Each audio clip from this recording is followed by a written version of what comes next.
Because the word orgasmic is used in India in a different way than the way it is used in the West. We described God as an orgasm.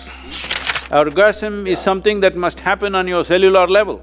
So every yogi is looking for an orgasmic existence. It is a certain way of organizing your own chemical structure that you're always in that condition. One knows how to be orgasmic without the need of the physicality, then it's a perpetual orgasm.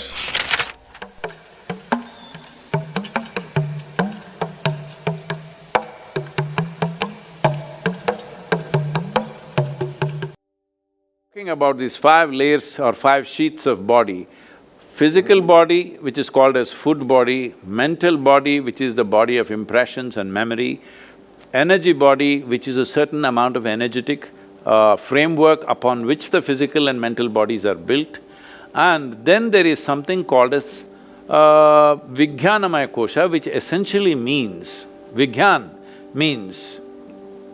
today the word is being loosely used as science. Essentially, Vijnan means something that cannot be perceived with 5 senses, but it's there.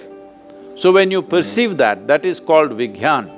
So there is something which cannot be perceived by the 5 senses.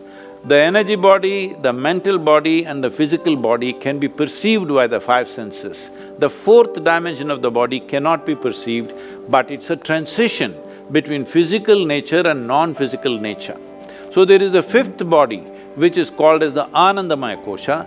Ananda literally in English translates as bliss, but it's much more than that, it's more comprehensive.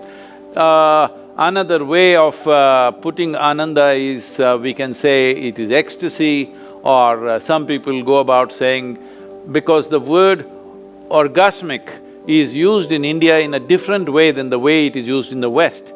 Orgasm is not connected with sexuality, orgasm is something that must happen on your cellular level. So every yogi is looking for an orgasmic existence, not for an orgasmic experience. Orgasmic existence, at every moment of his life, he is in a profound state of orgasmic experience, because it is a certain way of organizing your own chemical structure that you're always in that condition. So, it is not seen as connected to a particular act in life, but as a way of existence. So this is called as bliss body or orgasmic body. So why we are calling it this is, we do not know what it is. All we know is, it is not physical in nature, but whenever we touch it, we become orgasmic. So we are calling it orgasmic body or bliss body or ecstatic body, because when we touch it, we become blissful or ecstatic or orgasmic. We do not know what it is. All we know is, it's not physical in its nature. So we are talking about it from the context of our experience, not from the context of its content or its quality. We are not trying to describe its quality. For example, we say sugar means sweet. This is our experience. This is not the quality of the sugar. We feel upon our tongue, see, if you put sugar on a stone, the stone does not think sugar is sweet. Maybe many insects may not think it is sweet, but on our tongue it is sweet. So from our experience we say sugar is sweet. In that context, we are calling this as bliss body, ecstatic body, organic body, because we do not know its quality. All we know is when we touch, we are blissed out. Generally, for most people, or at least in language, if not in experience, for most people the word orgasm always means sexuality, but that's not the fact. Essentially, an orgasm means an internalized ecstatic state. It is being used generally in language with relation to sexuality because, unfortunately, for most people, they have known no other experience bigger than the physical intensity of sexuality, probably. Most people have not even known anything more than that.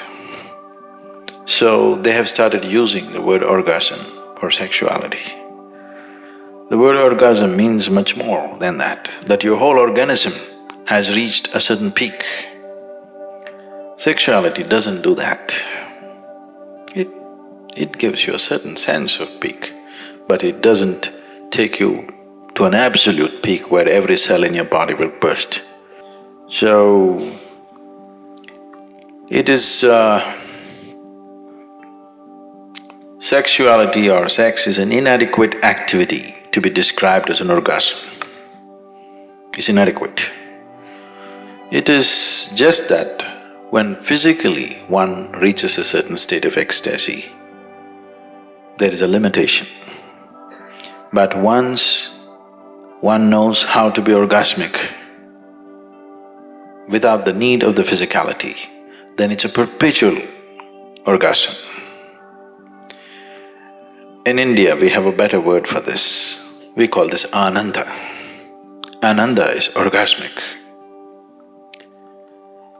We described God as an orgasm.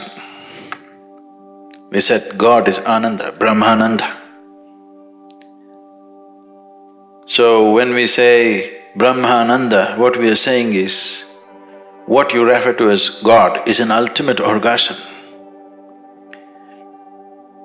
If you are sincere enough to look at life without the conditionings of the wasted religious processes, essentially the only thing that a human being is looking for is ultimate state of pleasantness. He calls it kingdom of God, he calls it heaven, he calls it whatever. Essentially, he is looking for an ultimate orgasm. He's not looking for anything else. So God has been described as Ananda, or God has been described as orgasm. Orgasm is not a sufficient word. Ananda is saying that thing in a much bigger way than the word orgasm says it. So in the East we called God as Ananda. Ultimate orgasm is God. If you want to settle for limited things, you can try sexuality, alcohol, drug. It will only enslave you, it doesn't liberate you. Because this is not Ananda, this is just pleasure. Pleasure is always entangling. When you're truly blissful, nothing is needed. No food is needed, no sleep is needed, even life is not needed.